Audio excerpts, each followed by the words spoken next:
Everyone, welcome to part 2 of lecture 16 on protein and amino acid metabolism.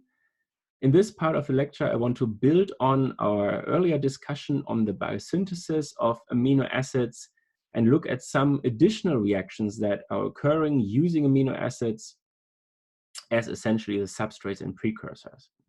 For the most part, the amino acids that we just made in the first part of lecture 16 will be used for the biosynthesis of proteins. But there are actually a number of other reactions and exceptions from this rule where amino acids can be used for really important other types of pathways. And I just want to highlight a few examples here. So our learning goal is that based on this part of the lecture, we want to be able to describe the role of amino acids in these essential reactions outside of protein biosynthesis. And specifically, we want to look at methylation and hormone biosynthesis. So let's start with the first example here, methylation. This is actually very important, right? We had touched on methylation already when we talked about covalent protein modifications and changing of enzyme activity. We had talked about phosphorylation mostly there, but also methylation is a mechanism of activating or deactivating enzymes. In addition, methylation is used in many biosynthetic pathways and also in DNA. Methylation of DNA is critically important for DNA maintenance as well as for activation of specific DNA sections. So you can imagine that these methylation reactions are critical for sustaining life for all of metabolism. The substrate for these methylations in many, not in all reactions, but in many reactions is methionine. And methionine here is a precursor for a methyl donor group that is called SAM or S-adenosylmethionine. And we have the structure of it right here. So SAM is a critical molecule that actually can transfer methyl groups to another molecule, achieving methylation. So you can compare it, for example, to biotin or THA or cofactors, right? The biotin was a 1 carbon unit transferring carbon dioxide, so the most oxidized form of carbon, between molecules. THF was more versatile, right? It could transfer 1 carbon units at different oxidation states between molecules. And now SAM here also is a 1 carbon unit transfer molecule, but it can only do so at the most reduced state at the methyl state. So it will only transfer methyl groups. The way it does it and where it actually gets this methyl from is methionine. So methionine is your donor of the methyl group here. And what we're doing to generate SAM is actually that we're combining methionine with the hydrolysis of ATP. So this is a very energy demanding reaction. You can actually see here, we're actually needing to hydrolyze both the phosphoanhydride bond and the phosphoester bond all together to facilitate this reaction. What we're achieving is that we're actually doing a condensation of the entire methionine molecule with the nucleotide sugar backbone of ATP, generating SAM. What we have achieved actually in terms of now methylating other compounds is that the sulfur group here in SAM is partially positively charged, which allows us to actually release the methyl group here. It makes it more reactive, we can transfer it over. Whereas in methionine itself, the thiol ester to the methionine, the methyl group here is not very reactive. It wouldn't actually work very well as a carrier of 1 carbon units. But with this positive charge here, we can do it. So this is how we can do actually the methylation reactions. Now, because we're using methionine here as our precursor, right? Methionine is one of our essential amino acids. So you want it back. You don't want to use it up, especially thinking about how many methylations are actually occurring, which are very, very many in metabolism. So this is why this is a methyl cycle actually, because we're actually using a cyclic pathway again to regenerate methionine to get back our essential amino acids. I'm not going to ask you to remember all the exact steps. There are a number of them. What you can see here, right, was this reaction I just showed you, generating SAM from methionine. Then a methylation reaction may occur, and this X is just representing any molecule now that was methylated by SAM. Now we want to get methionine back, and we do this through a number of reactions here. What I want to draw your attention to is this last one here, the last step of recycling methionine. And this is actually our good old friend THF and in the reaction of the interconversion of serine to glycine. Right? We had seen this already when we talked about amino acid breakdown and synthesis, how we can use the interconversion of serine and glycine. And so in this case here, what we're actually doing is that we're using glycine, and we're using the glycine to serine interconversion, which is changing our TFH cofactor from carrying the 1 carbon unit from the more oxidized methylene to the more reduced methyl form of the cofactor. So now we have a methyl group here, and this we can actually transfer over back to this homocysteine, which is essentially is methionine lacking the terminal methyl group, and we can regenerate methionine. So we get our essential amino acid back, right? Serine and glycine are not essential amino acids, so this is a workable cycle now to maintain the production of SAM without depleting our essential amino acid and maintaining our capacity to methylate compounds. It's a very important cycle, right? I mentioned a few functions already. I want to highlight just 2 metabolites that are actually having SAM involved in their biosynthesis. Maybe the most important one, at least to me, caffeine. This is actually the structure of caffeine. It's a plant-derived alkaloid, right? And so the methyl groups you see here, these 3 methyl groups here on the molecule, these are actually attached through SAM-derived, SAM-mediated methylation, right? Just as a fun fact at the side. So without SAM, no coffee. So a very essential reaction. Another one, obviously a little bit more important maybe than caffeine, is the production of adrenaline, right? We had talked about adrenaline and the hormones in our lecture on metabolic regulation. And so here I have the structure of adrenaline again, and out here again, this terminal methyl group here, this will be attached again through SAM-mediated methylation.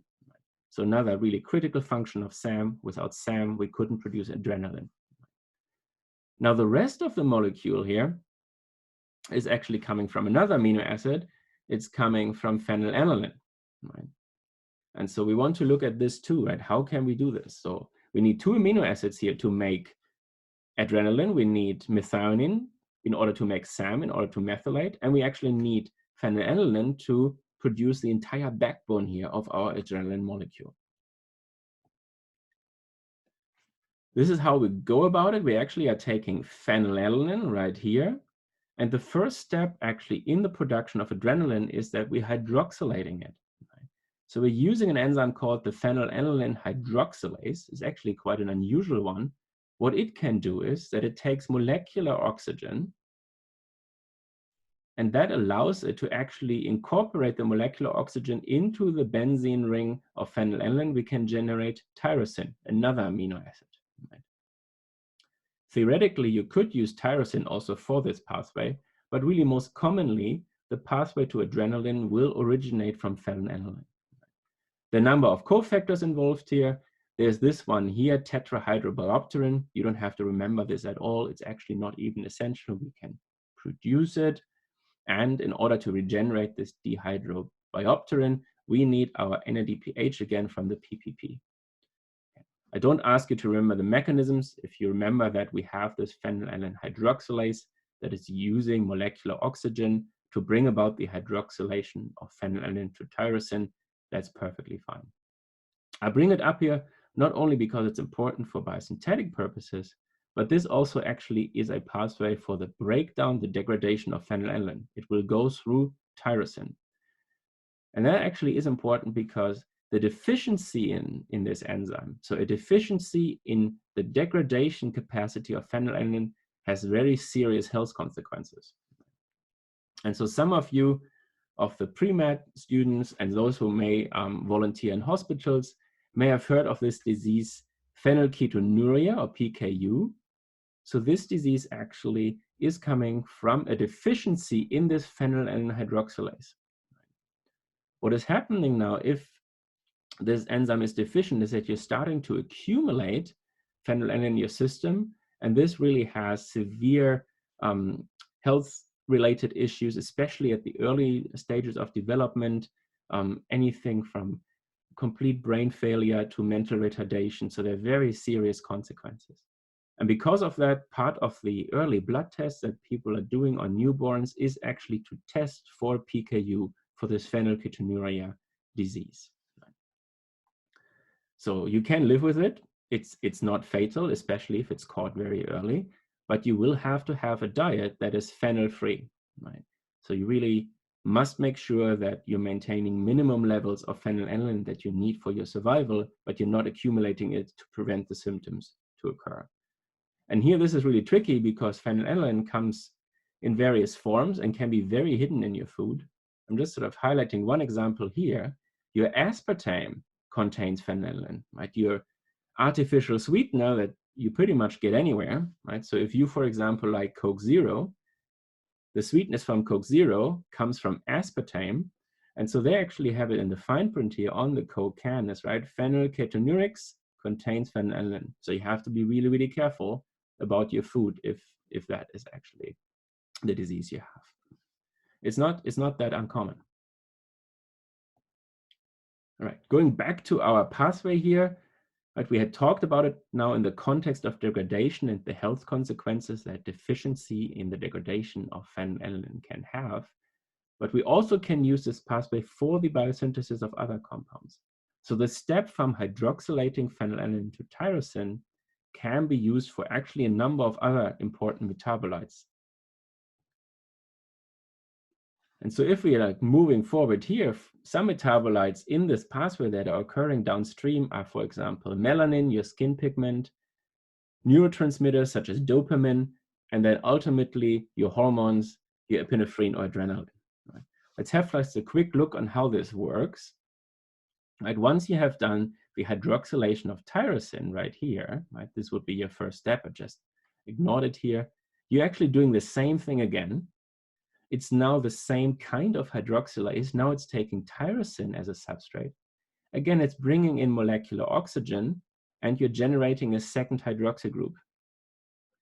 And that is generating a molecule that's called dihydroxyphenylalanine. You probably have never heard of it, but you probably heard its abbreviation, that's DOPA. So one of your neurotransmitters, and also in itself, DOPA actually is a precursor for melanin. Skin pigments are made this way, right, from amino acids. If we want to move further on to your adrenaline now, we take DOPA and we actually decarboxylate it. So removing the carboxy function of your amino acid, we get to dopamine. Dopamine is then further converted. We are bringing in a third of these hydroxylases. This one now is specific to dopamine as a substrate. It's bringing in molecular oxygen to hydroxylate again, this time outside of the benzene ring. Right here, it's the next carbon over. And it's actually using a different cofactor. So it's not using this dihydrobiopterin that the phenylalanine hydroxylase and tyrosine hydroxylase are using. This one actually is using vitamin C.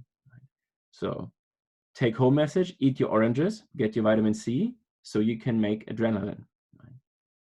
And so this hydroxylation step now gets you to norepinephrine, and this last step now, here's where SAM kicks in, right? This is where you need methionine to make SAM, and norepinephrine will be methylated at the terminal amino group to get to epinephrine or adrenaline, right?